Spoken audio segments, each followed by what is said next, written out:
नमस्कार दोस्तों। तो 4 नवंबर को था DSSB डोमेस्टिक साइंस टीचर का पेपर। तो कैसा रहा ओवरऑल पेपर? इजी था, मॉडरेट था, डिफिकल्ट था?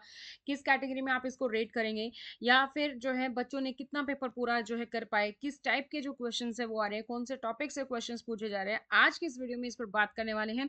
तो वीडियो को लास्ट तक जरूर देखिएगा और साथ ही अगर आप लोग इस चैनल पर नए हैं तो चैनल को सब्सक्राइब करके बेल आइकन को प्रेस कर लीजिए। 4 नवंबर को था 1 से 3 के बीच में टीजीटी जो है एसएसटी का पेपर और उसके साथ ही साथ था डोमेस्टिक साइंस टीचर का पेपर।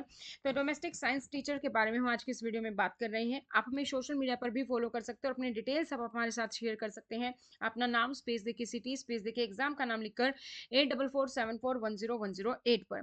स्टडी पोर्टल आपको प्रोवाइड करता है live courses, recorded batch, test series, interview batch और इवन नोट्स प्रोवाइड करता है आपको, जो कि कोरियर के माध्यम से मिल जाते हैं।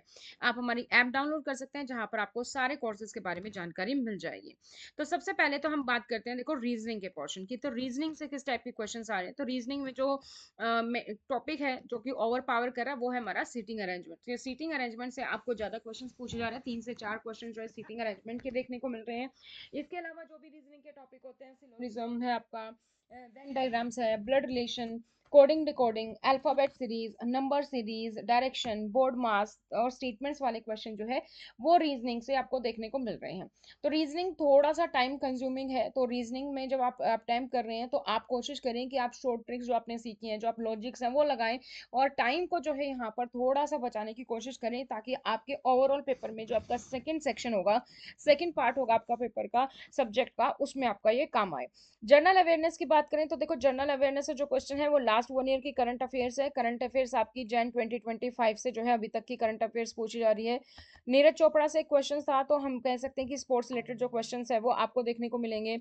इसके अलावा पॉलिटी से डेमोक्रेटिक पे क्वेश्चन था, आर्टिकल, कॉन्स्टिट्यूशन, इकोनॉमिक्स, सभी जगह से जो क्वेश्चन है वो आपको जनरल अवेयरनेस में देखने को मिले हैं। न्यूमेरिक एबिलिटी की बात करें तो मैथ बेसिक था, बट अगेन थोड़ा सा टाइम कंज्यूमिंग है, आपको यहाँ पर टाइम सेव करने की जरूरत है। तो आपके टॉपिक्स रहेंगे LCM, HCF, simple interest, compound interest से क्वेश्चन है, परसेंटेज से क्वेश्चन है, डीआई से भी क्वेश्चन जो है एक देखा गया है, mixture, ratio and proportion, advance math से 2-3 question, profit loss, time and work, speed, time and distance, यहाँ से जो आपके क्वेश्चंस है वो आपको यहाँ पर देखने को मिल रहे हैं। यहाँ पर भी जो आपका पेपर है रीजनिंग और न्यूमेरिक थोड़ा सा मॉडरेट है, मतलब इज मॉडरेट पूरा भी नहीं बोलेंगे, बट इजी से थोड़ा सा हाई, मॉडरेट से थोड़ा सा कम स्टेप का है, लेकिन आपका टाइम कंज्यूमिंग बहुत है ना। तो आप सोल्व तो कर पाएंगे इजिली, बट टाइम बहुत लगेगा, तो ये टाइम आपको यहाँ पर सेव करने की जरूरत रहेगी। इसके बाद बात करें हिंदी और इंग्लिश। हिंदी और इंग्लिश दोनों ही ईजी हैं। हिंदी से आपके कारक से क्वेश्चन है, शुद्ध अशुद्ध वर्तनी, पर्यायवाची, विलोम शब्द, संधि, समास, मुहावरे और लोकोक्तियां, वाक्यांशों के लिए एक शब्द और कंप्लीट द सेंटेंस या रीअरेंज द सेंटेंस है, वहां से आपके टॉपिक्स हैं।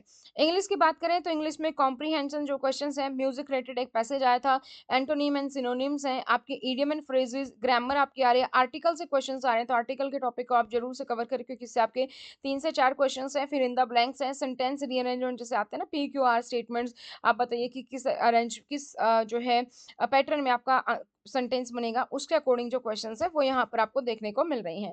तो इंग्लिश और हिंदी दोनों इजी हैं। जनरल अवेयरनेस अगर आपने करंट अफेयर की है देखो 1 साल की, तो आप बहुत आसानी से यहाँ पर कर पाएंगे। सारे क्वेश्चन जीए के कोई नहीं कर पाता क्योंकि कहीं से भी टॉपिक आ जाता है, तो आप बहुत हताश मत होइए कि अगर मैं 20 के 20 नहीं सर कर पाया, तो इट्स ओके। बट रीजनिंग और मैथ जो है थोड़ी सी मॉडरेट रहेगी, तो आपको वहाँ पे टाइम बचाने की जरूरत है। आपको लगता होगा कि मुझे आते हैं सारे क्वेश्चन, लेकिन वहां पर आपको टाइम भी सेव करने की जरूरत है ताकि आप अपने पेपर 2 पे उस टाइम को लगा सके। सब्जेक्ट स्पेसिफिक का जो पोर्शन था वो था, देखो, मॉडरेट बेस। जो फीडबैक मिला है कि वो भाई आपकी कॉग्निटिव एबिलिटी चेक को लेकर है, कि जो भी आपका पेपर है वो मॉडरेट लेवल पर आ रहा है। आपको पहले ही स्टेटमेंट्स पढ़नी होंगी, थोड़ी समझनी होंगी और फिर आप उसका आंसर दे पाएंगे, जिससे कि हमारा ये सेक्शन जो जो है हमारा डोमेस्टिक साइंस का, ये हो जाता है ऑटोमेटिकली टाइम कंज्यूमिंग, क्योंकि आप पहले क्वेश्चंस को पढ़ो, क्योंकि स्टेटमेंट लेंदी हो जाती हैं और फिर स्टेटमेंट बेस्ड वाले क्वेश्चंस आ जाते हैं जिसमें आपको पता लगाना कि इनमें से कौन सा सही है कौन सा नहीं, फिर उसके बाद आप ऑप्शन चूज करेंगे, तो लेंदी पेपर जो है वो हो जाता है। तो टाइम कंज्यूमिंग जो है वो यहाँ पर है। एनसीईआरटी बेस्ड क्वेश्चंस है, टेक्सटाइल से क्वेश्चन है, फूड एंड हाउसिंग से क्वेश्चंस है, ठीक है, चाइल्ड डेवलपमेंट से क्वेश्चंस थे, स्टेजेस ऑफ डेवलपमेंट से क्वेश्चन था, जो बाल्यावस्था, मध्यावस्था होती है, वृद्धावस्था होती है, सबसे जो है क्वेश्चंस यहाँ पर आपको देखने को मिले हैं। तो ये आपका जो पेपर का ये रहने वाला है। तो अगर आप हम पेपर की बात करें कि आप सारे बच्चे पूरा पेपर अटेम्प्ट कर पा रहे हैं, बिल्कुल भी नहीं कर पा रहे हैं, क्योंकि टाइम कंज्यूमिंग बहुत है, स्टेटमेंट बेस्ड क्वेश्चन है, लेंदी है, तो इसलिए टाइम लग रहा है यहाँ पर। पेपर की अगर हम बात करें तो मॉडरेट था, ईज़ी बिल्कुल भी नहीं था, मॉडरेट टू डिफिकल्ट की कैटेगरी में यहाँ पे इसको रेंज करेंगे। और जो है पेपर आपके जो स्टूडेंट्स हैं वो 160 से 180 तक के जो क्वेश्चंस हैं वो यहाँ पर अराउंड वो अटेम्प्ट कर पा रहे हैं, कोई भी पूरा पेपर अटेम्प्ट नहीं कर पा रहा है, जो हमारे पास अभी तक फीडबैक आया है। अगर आपने भी पेपर दिया था तो आप कमेंट सेक्शन में कमेंट करके ज़रूर से बताइएगा कि अगर आपको कोई क्वेश्चन याद है तो कौन से क्वेश्चंस पूछे गए थे या फिर किस टॉपिक पर पैसेज था, वो सारी चीज़ें आप नीचे दिए गए कमेंट सेक्शन में कमेंट कर सकते हैं, ताकि और जिनका भी एग्जाम है उनको यहाँ पर हेल्प मिले। इवन तो जनरल क्वेश्चन है वो तो सब में ही सेम रहेंगे, जनरल पेपर, तो वहाँ से भी आप हेल्प कर सकते हैं बच्चों की। तो आप कमेंट सेक्शन में कमेंट करना ना भूलें।